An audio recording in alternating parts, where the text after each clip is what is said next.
রাতুল ভাই জানতে চেয়েছেন, মহতারাম আব্দুর রাজ্জাক বিন ইউসুফ বলেছেন লা ইলাহা ইল্লাল্লাহ বলার সময় তাশাহুদে আঙ্গুল ওঠানো বা নামানোর কোনো জাল জয়ীফ হাদিসও নেই। তার এই বক্তব্য কি সঠিক? হ্যাঁ, আব্দুর রাজ্জাক বিন ইউসুফ যে কথা বলেছেন এটা উনার কথা নয়। উনার সাথে আমার কিছু কিছু মাসআলায় দ্বিমত আছে, কিন্তু এ বিষয়ে আমি একমত। বরং আল্লামা নাসিরুদ্দিন আলবানী রাহেমাহুল্লাহর কথা এটা।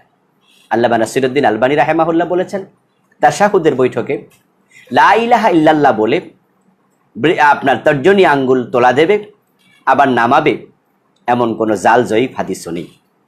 এ বিষয়ে আমি নিজেও অনেক খোঁজাখুঁজি করেছি যে লা ইলাহা বলে আঙ্গুল তুলবে, ইল্লাল্লাহ বলে নামাবে, এটার আদৌ কোনো হাদিস আছে কিনা।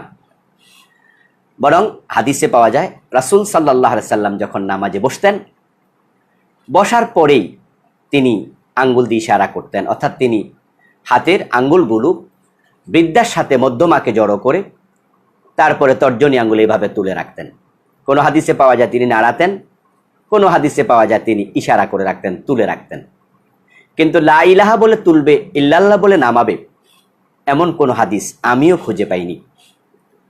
তখন আমি গবেষণা করতে গিয়ে দেখলাম, খোঁজাখুঁজি করতে গিয়ে দেখলাম আল্লামা নাসিরুদ্দিন আলবানী রাহেমাহুল্লাহ বলেছেন যে আদৌ এ বিষয়ে কোনো হাদিস নেই।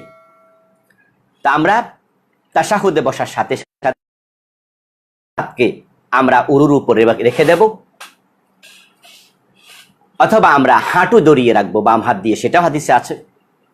আপনি হাঁটুর উপর রাখতে পারেন অথবা রানের উপর রাখতে পারেন, এইভাবে আঙ্গুল ছড়িয়ে।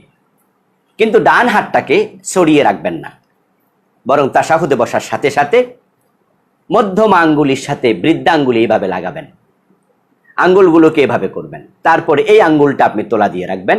এটা নামাজের শুরু থেকে শেষ পর্যন্ত, সেটাই হাদিস দিয়ে প্রমাণিত।